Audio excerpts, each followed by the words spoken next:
Now the battle at the Great Gate was very evil indeed. As Duelin of the Swallow shot from the walls, he was smitten by a fiery bolt of the Balrogs, who leapt about the base of Amon-Gwareth, and he fell from the battlements and perished. Then the Balrogs continued to shoot darts of fire and flaming arrows like small snakes into the sky, and these fell upon the roofs and the gardens of Gondolin, till all the trees were scorched, and the flowers and grass burned up, and the whiteness of those walls and colonnades was blackened and seared. Yet even worse was a matter that the company of those demons climbed up upon the coils of the serpents of iron, and loosed unceasingly from their bows and slings till a fire began to burn in the city to the back of the main army of the defenders. Then Rog said in a great voice, "Who now shall fear the Balrogs for all their terror? See before us the accursed ones for all ages who have tormented the children of the Noldor, and who now set fire to our backs with their shooting. Come ye of the Hammer of Wrath, and we will smite them for their evil." Thereupon he lifted his grey mace, and its handle was long, and he made way before him by his wrath, and carved a way through to the fallen gate. And all the people of the stricken anvil ran behind him like a wedge, and sparks came from their eyes for the fury of their rage. A great deed was the sally, as the Noldor sing yet, and many of the orcs were borne backwards into the fires below. The elves of Rog leapt even upon the coils of the serpents, and came at those Balrogs and smote them grievously, for all they had were whips of flame and claws of steel. And the number of Balrogs that perished was a marvel and a dread to the hosts of Melkor, for ere that day never had any of the Balrogs been slain by the hands of elves and men. Then Gothmog, lord of Balrogs, gathered all his demons that were about the city. Gothmog's new army made for Rog. However, Rog and his people's fury was too great even for the demons of Morgoth, and they fled before him, down into the plain where they harried, and their shrieks rent the airs of Tumladen. Then the House of the Hammer of Wrath fared about smiting and hewing the astonished bands of Melkor, until at last they were hemmed in by an overwhelming force of orcs and Balrogs and fire drakes that was loosed upon them. There did they perish about Rog, hewing till the last iron and flame overcame them, and it is yet sung that each man of the Hammer of Wrath took the lives of 7 foremen to pay his own. Then did dread fall more heavily upon the Gondolithrum, as the death of Rog and the loss of his battalion, and they gave back further yet into the city, and Penlod perished in a lane with his back to a wall, and many about him of this pillar and many of the snow were killed. Hello and welcome to the next instalment of the Fall of Gondolin series. I have been fortunate enough to be invited to a big kind of collab from many different creators, and the challenge is to create profiles for something that doesn't already have one. I'm quite excited for this. I usually prefer just using the Games Workshop profiles because you and your opponent know what they are and you can usually use them at events within reason, obviously. But to make wholly brand new profiles is quite an exciting task because I've never really done it. Obviously you can't use them at events, it's just going to be kind of for friendly, casual use, but it's still good fun. So let's have a bash, shall we? And of course, first stage, best stage. So we're going to be doing some Hammers of Wrath from the Fall of Gondolin. Also some kind of good YouTube news. I hear that the Mr. Beastification of YouTube is over. Alright guys, in this episode of Mr. Bobby, we have spent £10 million on Build the Ponies, and we're going to see how many we can shove up my... And YouTube is going back to the old kind of vloggy style, long form content like it used to be. Whether or not that'll be the long form, one take kind of vlog styles, or ones that are jump cut to absolute fuck, remains to be seen. But where was I going with this? But anyway, time for a wee Hammers of Wrath vlog. Let's get started with the miniatures that I used and how I converted and painted them up. And maybe some mistakes that I made in the converting of these from, as I didn't read the lore that carefully. So let's get started, shall we? This is a bit shite. So where do I start when doing a project like this? Usually it involves doing a little bit of research. This can be in the form of reading the books, listening to audiobooks, or looking about online for some inspiration on what to do. And I'm wanting some high elves, some lovely ornate armour, as they're supposed to be quite good at crafting. And I had these Davali King's Guard from, I think I bought them from Forge Master Minis. I also had some of his spearmen as well, and I believe his Elrond.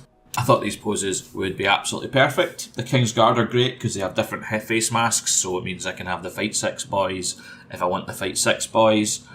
You know, this is not going to be a competitive list. If you are playing competitively, you're going to have your Fight 6 boys as spearmen in the back, so you have them for longer than the Fight 5 boys. Lord of the Rings is a bit of a weird system where your front rank have swords and then your second rank have spears. No army in real life ever fought like this. You would have all spears, or all swords, or in this case, all hammers.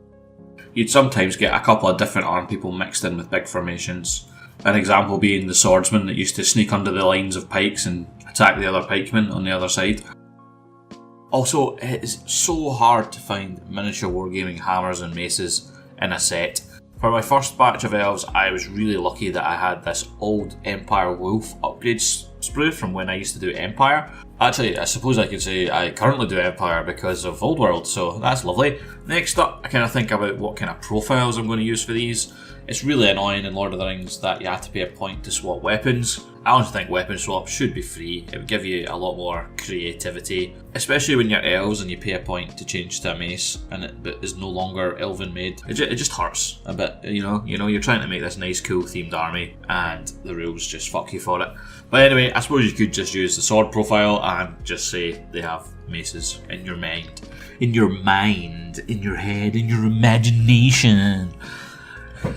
Fucking get a grip of yourself, John. So here are the first 6. Kind of done. These are the King's Guard, and I found it quite quickly that doing the ones with the spears was 10 times easier, because you just chop off the end of the spear, stick on a wee drill into the hammer, stick it on. So simple. So the swordsmen were a lot harder to do because I had to drill through this tiny resin hand, and by the way, that was quite hard to do. So I think in future I was just going to use the spearmen from Tavali, and as you can see here, that's exactly what I did. These ones have flails because I thought that would be fun as well. So I've got these two with flails, and then I've got these ones. As you can see, it was much easier to just chop the end of the spear, cut the spear back, glue a wee hammer on. Much more simple. So that's that group done there. So I do quite like the Valley swordsmen because they have this nice crest. But the problem is, as I just said, that the sword is an absolute pain in the ass to cut and give a new hand to, or a drill through and get a hammer. So I decided to go with the spearman. But the problem with the Diwali spearman is, for some reason, he didn't give the spearman or his archers crests. So they have this flat helmet, and then you have to buy the STL for the crest separate as part of a command pack. And then you need to glue on these tiny little crests so that your guys have crests. I'm like, why can't you just have the spearman with the crest option?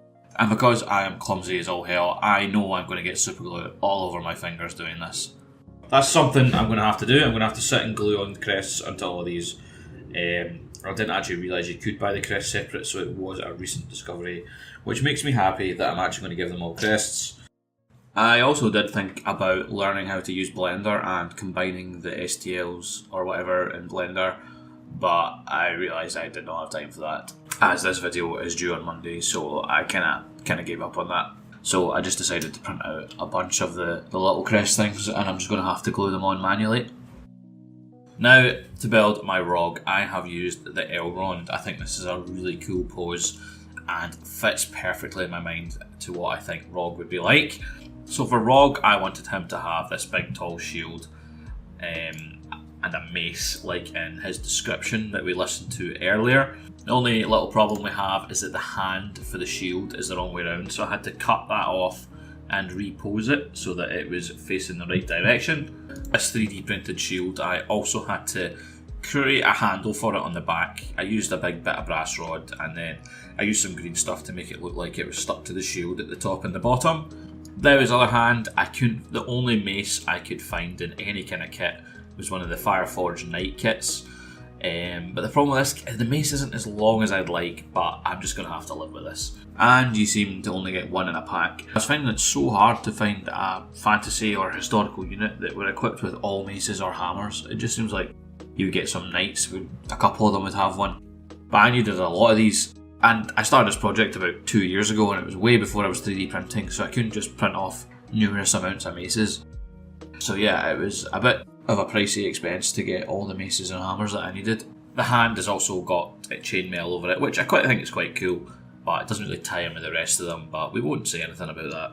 Might go back and green stuff a wee bit of plate armour over the hand later on, but for just now I'm just going to leave it like this. And then very gently I used a knife to cut off his other hand so I could repose it. This took all my skill. I had to be so gentle as to not break this, as it was before I had my 3D printer, so I wasn't able to easily print a new one. And it actually started to look really cool. I really like this pose, it is awesome. I'm just going to go ahead and stick on the shield now. I do put a bit of super glue on his leg as well because the shield is very long and I want it to be just kind of resting against his hand. He does have a mounted option for if I want to use him as a captain with a weapon swap. I didn't really do much work to this apart from sticking on a different arm and fixing his shield. Again, I am going to have to go back and green stuff some armour plates on the arm to match the rest of the warriors. I know, I broke my own rule here and Rog does not have a helmet. I was just in a rush when I was making these. I was getting them ready for a tournament down south and I ran out of time. I am going to give Rog a big ornate Davale helmet at some point because why would you not wear a helmet in a battle? You'd have to be an absolute nutcase not to. Now, how did I come to this colour scheme? Let's go back and listen to the Fall of Gondolin, shall we? Now, the last of the battalions was furnished by the folk of the Hammer of Wrath, and of these came many of the best smiths and craftsmen, and all that kindred reverenced Owley, the smith, more than all other Ainur. They fought with great maces like hammers, and their shields were heavy, for their arms were very strong. In older days they had been much recruited by the Noldor, who escaped from the mines of Melkor. And the hatred that this house had towards Morgoth, and especially the Balrogs, his demons, was exceedingly great. Now the leader Rog, the strongest of all the Noldor, scarce second in valour to Galdor of the Tree. The sign of his people was a stricken anvil, and a hammer that smitheth sparks about it was set upon their shields. Red gold and black iron was their delight. Very numerous was that battalion, and few amongst them had faint heart, and they won the greatest glory of all the fair houses in that struggle against doom. Yet were they ill-fated, and none ever fared away from that field, but fell about Rog and vanished from this earth. And with their disappearance, much craftsmanship and skill was vanished from the world forever. Couldn't the right alloy also amplify those qualities? From the Fall of Gondolin, page 75.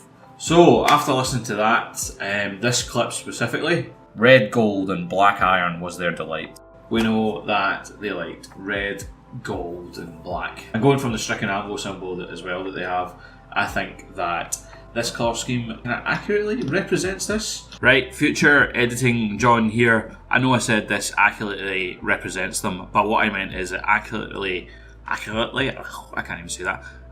represents the colour scheme. You know, I really love the Weta High Elf look. I think it's awesome, I really do. But Tolkien set his Legendarium in kind of Saxon age England, so there wouldn't really be any plate armour. Everything would be pretty basic, to be honest. You know, they probably look something like this. Like you can see from the description, it says they have like big kite shields with the stricken anvil symbol on it. But the high elf shields don't really let you have that symbol because they're all really ornate and fancy. But I like it, and I like the gems. It just turns me on a little bit, you know. Anyway, back to past John, because I think it looks really good. I gave it a gold trim, and then I got the yellow and the red on the cloak. You can see I did have to introduce a little bit of green, because without the green, it was very... I don't know how to describe it, but do you know when you eat like 5 cookies and you feel sick because it's so rich? The colour scheme looked like that. The colour scheme looked rich. Yeah. So I had to bring in some greens on the belt and some tufts. Even though they're fighting in the city, I decided to give them kind of grass from when they went out and fought in the Battle of Unnumbered Tears. I didn't really want to do Gondolin bases because how many people have a Gondolin board? Sometimes foreshadowing is relatively obvious. So yeah, this is why I went with this scheme. And I might give it an oil wash. I might test an oil wash on one of the guys, because, you know, they've been in this horrific battle and they've been fighting with smoke and fire and demons and dragons and orcs, and they're going to be all, like, you know, messed up and stuff. So I thought maybe I'll go back and give them a wee oil wash to make them kind of look a bit dirty and gritty, because right now they look like when you eat 50 cookies. I also haven't decided what to do with the regular boys. Like, so I finished all the King's Guard ones, and I've only finished one of the regular boys. And the regular boys I haven't given the gold trim, mainly because I'm a lazy f*** and I run out of time, and it was an absolute nightmare. Like painting a really fine line of gold on that armour. It took a long time. Like, so I thought maybe I should just leave that for the heroes and the special ones. But then again, it does look a lot better with the gold trim, so I might need to do them all with the gold trim. I don't know. We'll come back to that. I also need to add the bonk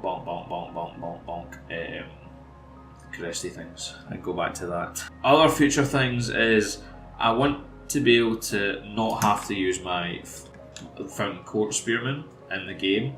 So I don't know how I'm going to make spearmen for them. I thought what I could do is have guys with like really long pole axes, and then they represent the spearmen.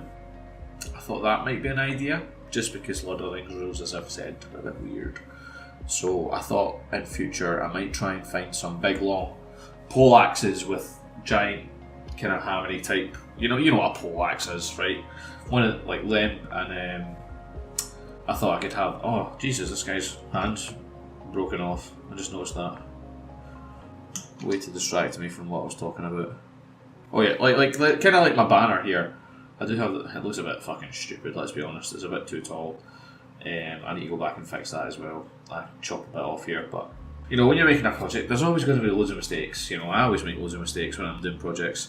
So guys, I'm just listening back to the bit for about the Fall of Gondolin as I'm editing this, and I realised it's one of the biggest kind of mistakes I've made in this whole build. So I've got a cold, so my nose sounds weird. They fought with great maces like hammers. Did you catch that? They fought with great maces like hammers. Maces like hammers. So they didn't really have hammers, they just had lots of maces, different types of maces. But then again, that isn't as fun, is it? I like having the mix of kind of hammers, maces, and even flails. So I think I'm gonna just go into. Actually, no, I could just delete this. I could just delete that. None of you would ever know.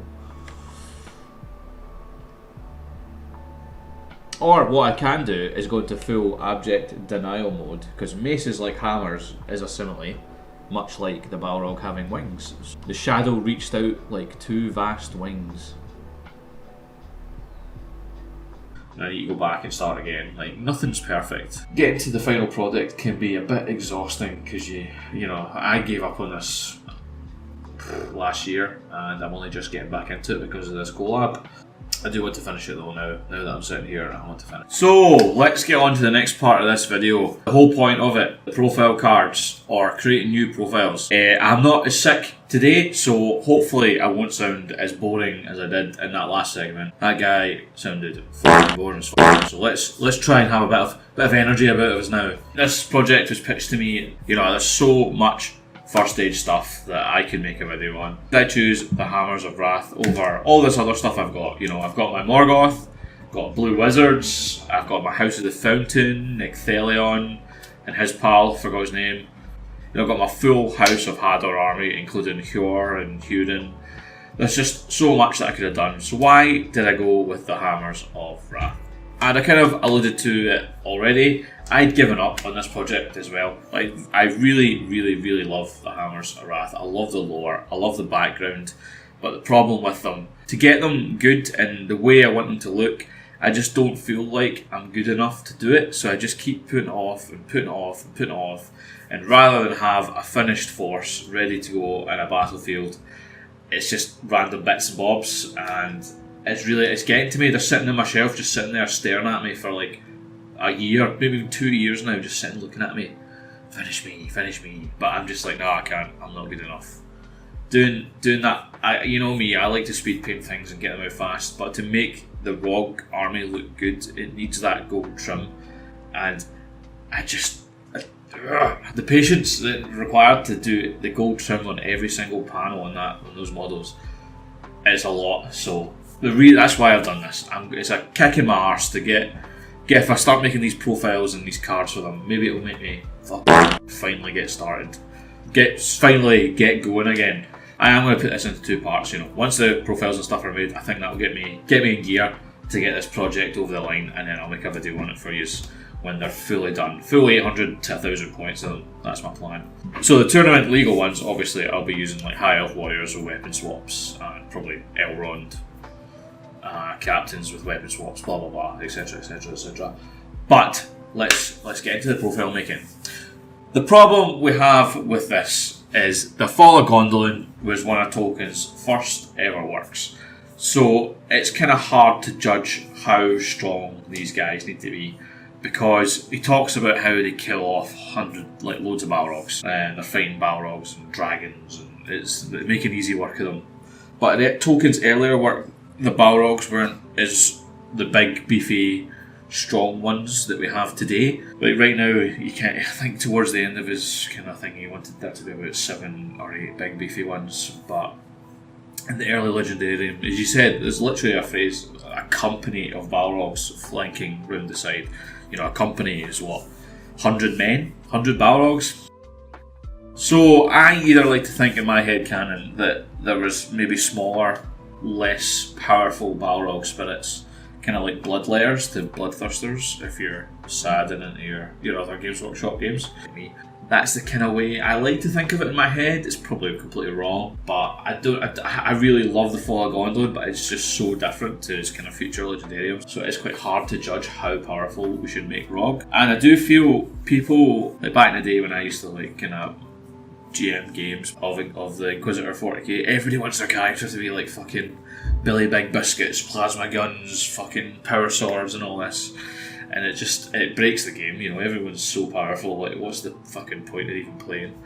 So I think I want to make them balanced, but also they should be stronger than current High Elves. Man, this is already 5 minutes of me waffling on. This is a long ass fucking vlog, guys. I hope you're enough. I'm bored of hearing myself speak here, right? Right, you're going to be happy to know that this is the final section of this vlog. It's the section where we go over the profiles that I've made and my ideas behind them and why I did it and all that stuff, sort of thing. So, first of all, Rog is quite an interesting name in itself. It's the only monosyllabic elf in the whole of Tolkien's Legendarium. There's no other one. There is Eorl the Dark Elf, but because of is it umlaut or what's that called? The diareses, the 2 dots over the 0, it means it's double syllabic. Eorl, 2 syllables. So Rog is the only monosyllabic elf in the whole of the Legendarium, which is pretty cool, if you like language and all that pish. Sadly though, Christopher Tolkien has said that because it was such an early work, his dad would have probably gone back and changed this had he got round to it. But I think it's pretty good, because Rog means demon, Balrog, fire demon, Rog means demon, which I think is pretty fucking cool. So, you know, if he was to rename it, maybe we could go something like Thalion, which is Quenya for like steadfast, I think. Something like that. But anyway, let's get over the sad language part and move on to the actual reason we're here for some Middle-earth strategy battle game. Anyway, right, where were we? So, for the keywords, exactly the same, except I've put in Gondolin. And for his stats, I've made him strength 5, and I've also made him burly because he was the strongest elf that ever lived. And these guys were working in the mines. They ran away from Melkor's mines and escaped, and so they would be pretty beefy boys. So I thought that would be a great way to represent that. He's got a heavy armour and an elven made hand and a half mace. I decided not to put the shield in here, and you can add it for 5 points. I thought, you know, that gives you options. I prefer to give people the option to change the characters so they can do whatever they want. I also put a horse in there because I made a model with a horse, so it's there. I've also put in Hatred Balrog. I didn't really add any points for this, purely because it's pretty situational. How often are you going to be fighting Balrogs? He's got Fearless, Terror, and Woodland Creature as well, just kind of all the same as Gil-galad. There is Burly in there, but as I said, I've kind of swapped Burly for Aeglos, kind of equivalent. I should probably actually make him 175 because I put the strength up by a point. So I've got Balrog Slayer, so this was instead of the Standfast, 12-inch Standfast. It's pretty situational, it's only going to work on Balrog. Well, it's good for monsters, so I've put it's immune to the Fiery Lash on the Balrog. When fighting monsters, keyword, you gain D3 strength, because, you know, he killed, I think, like 4 or 5 Balrogs or something like that, I can't remember exactly. And additionally, monsters may not target Rog with brutal power attacks. These are all kind of things that are already in the game, so it's basically a free heroic strength, and, you know, does a Fiery Lash count as a brutal power attack? Because then I wouldn't need that first line. I don't know. Let me know in the comments. Lord of the West, that's exactly the same. And instead of Kingsguard, I've put Smithguard. If your army includes Rog, you can upgrade any number of your Hammers of Wrath in his warband to Smithguard for 2 points. Smithguard have the Burley special rule, so beefy boys. They've been smithing. They've been smithing. I don't know why that's smithing, but it is. That's how you smith in the JMac household anyway. Stop it. Get some help. So moving on to the next hero, I wanted another hero because it's a bit boring to just have one named character in an army. So here we've got Enertil, who is 100 points. I copied the Erister profile. I did originally copy the twin profile, but my friend Jamie pointed out that I was being an idiot because the twins have like a negative and it's not really points thingy. So I've just gone and changed it and put it to Erister, and I've given him 3 will, because you'll see why. So Endrahil was the greatest smith that lived after Feanor. When Feanor died, he kind of took over. He wasn't necessarily part of the Hammers of Wrath, but because he was such a good smith, I probably thought this is a good place to put him. Maybe this photo is a kind of placeholder for now. I've not actually converted up a guy for him, because it wasn't until like literally right now that I decided to do this. Because I thought one named character's a bit boring. So Enerhill was one of the best smiths that ever lived. Actually the second best to Feanor, and he made the original LSR, the Starry Gems, because he was one of the few smiths that also loved the greens and the earths, and like, so he wanted to make a kind of something that shone bright with like the energy of the trees and all that kind of stuff.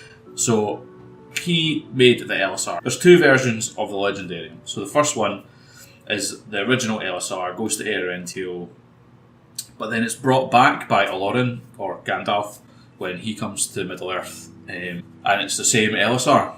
But then another part of I think the more commonly used part of the Legendarium is when it goes up with Eärendil, that's it, it's in the sky, that's it forever.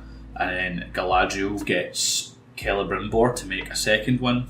It's not quite as good. It's like the second. So up to you. I kind of like the first one, like Gandalf bringing it back across the water, but then I don't know, whatever.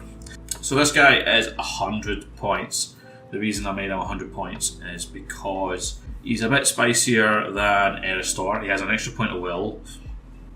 He's got Hatred Balrog and he's got Burley. He doesn't have thrown weapons though. Maybe I should have given thrown weapons, that could be quite fun. Because there's no real shooting in this list. I gave him heroic defense instead of strike because I thought if everyone has strike it's a bit boring, so defense is quite fun, something a bit different. You could throw him into like a big beastie. And he's also got the option to take the LSR, because I think at the end of the Fall of Gondolin, technically in the Fall of Gondolin, he gave it to Idril, so Idril has it during this battle, but previous battles to this, like the unnumbered tiers and all that, he would have had it. So that's why I thought I put the option in rather than just giving him it. And basically it's just the Frodo thing where you, except I didn't do it, I did it, it's a single point of will, it's not a 3 point of will, and it's cast on a 3+, and you get blinding light, so you can have 3. Because this army doesn't have any shooting, I thought you need something to help you get into combat, do you know what I mean? So, without getting absolutely shot to fuck. So that's why I gave him that. And I didn't want it to be a 3 point of will because I didn't want it just lasting forever. Thank you, Jamie, for pointing that out. I also made him a Master Smith, and his heavy armour gives him magical resistance. I just felt magic is really powerful at the moment, and I just wanted him not to be a complete potato every turn. Not like I'm going to get to use these at an event, so I don't know why I'm even thinking about this kind of thing. It should just be for fun games. I just thought if I was trying to write a balanced profile, how would I do it? And then I gave him Sweep Strike, which is kind of like I wanted a bit more versatility in there, and this is also why I put his points up. So he can go up to 3 attacks, but you're not two-handing, and you can also shield. I thought it just gives him a bit of extra spice, you know, a bit of extra spice. And then I've got a Master Smith, which is basically the captain equivalent, but he's 5 points extra because he's got a wee extra special rule. He's basically exactly the same, except he's got a hand and a half hammer.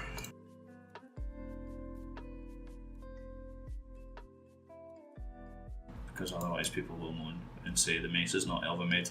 Right, cool. So then we got a special rule. He's burly as well because Big Smith, bang, bang, bang. That's why I made him. Actually, should probably be 85 points if he's burly, shouldn't he?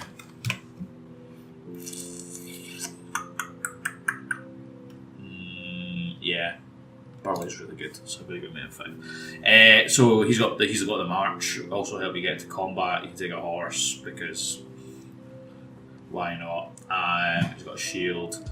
Master Crafter of Arms. So units with the elf keyword can use any special strike within 3 inch of the Master Smith.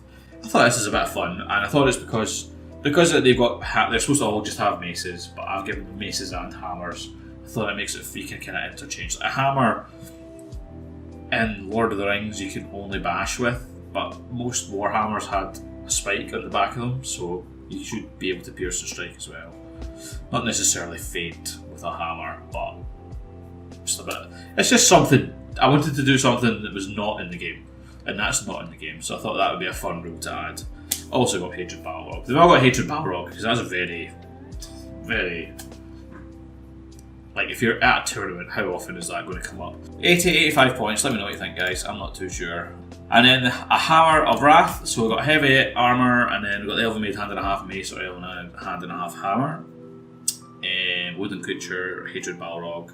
These are just your standard boys. So you've got War Horns, Banners, Shield, and Polearm. So that's what I was talking about earlier with the big polearm. And the polearm can be used as either spear or a two-handed axe.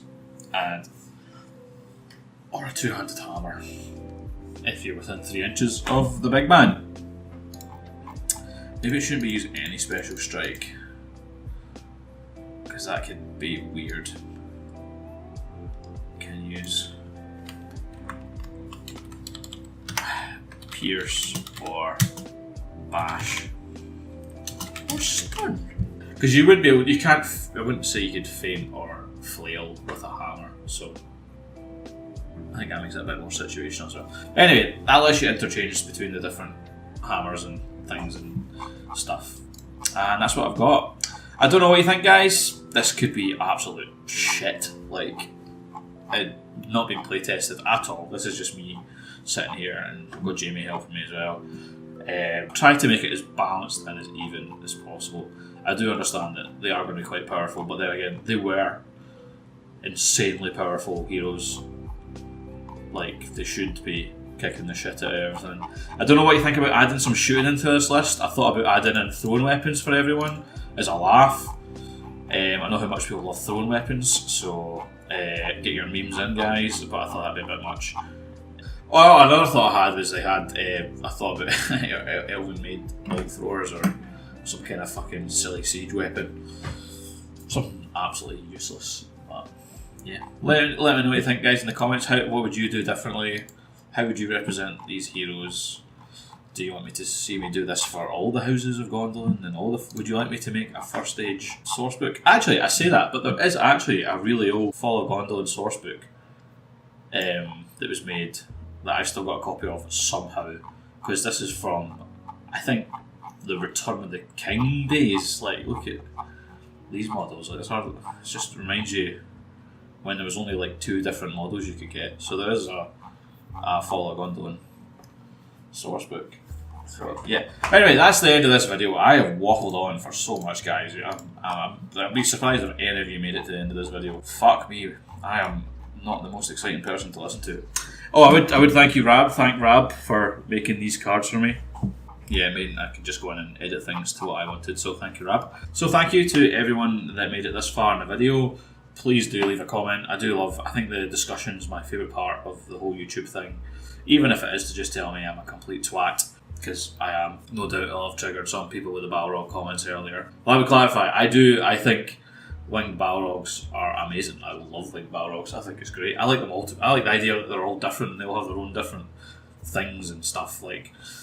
But if you read the book, it's a simile, and then the next metaphor is a callback to the original simile, so they don't have wings, guys. They don't. To Tolkien, they didn't have wings. But to me, I like it. I don't care. I don't give a what people say. I like both. I like everything. And of course, a huge thank you to my patrons that support me in my mental videos. Thank you so much for letting me make what I want to make. As you know, YouTube flags and tags and buries all my fucking content, so having you guys support me really does make my nipples hard. If you wish to join the Patreon, head on over and have a look.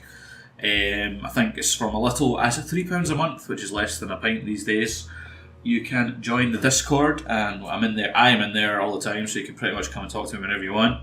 We have games nights, we have shout abuse at John nights, there's loads of stuff. Very active in the old Discord. Feel free to come say hello. Oh, and of course, go check out all the other creators and all their videos. They're fucking awesome. Go check them out. Go. There'll be a playlist, I think, or something. Go do it. Go do it. Go fucking do it now for a fucking... Thanks for watching, everyone. Don't forget to like and subscribe, and remember to give my bell a good old ring.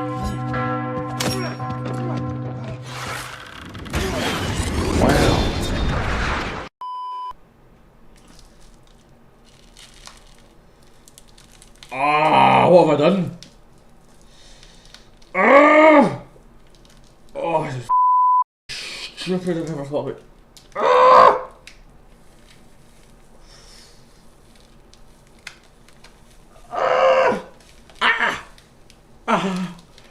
Oh god. Oh god, it's in my hair. Oh. Oh. Oh. Ah. Ah. Ah. Ah. What a idiot. Oh, never again. I don't know how I never learn. I forgot to check if it was stuck down, and there's Rog. Fucking hell. I don't even know where his base is going. Snapped to his ankles. Why is resin so fucking brittle?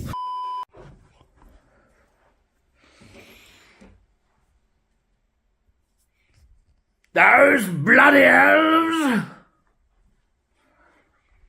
Those bloody elves! Those bloody... Oh, why the fuck does this stink of vodka? Fucking hell. Oh. Take 25.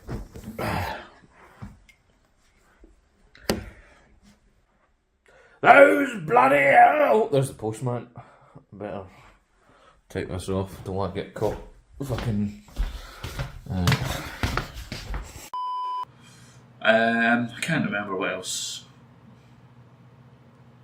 I have to say, so we're going to leave it there. See you in the next one.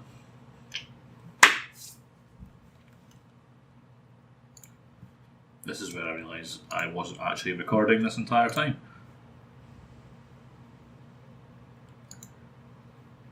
$20 minutes, fuck me. I've got to edit 20 minutes of footage. Fucking hell.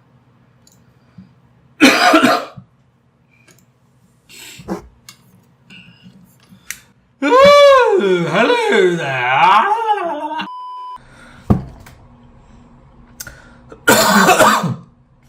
Where the fuck was I going with that? Oh, fucking fucking cold is killing me, man. Oh, fuck my ass. I forgot what I was going to say.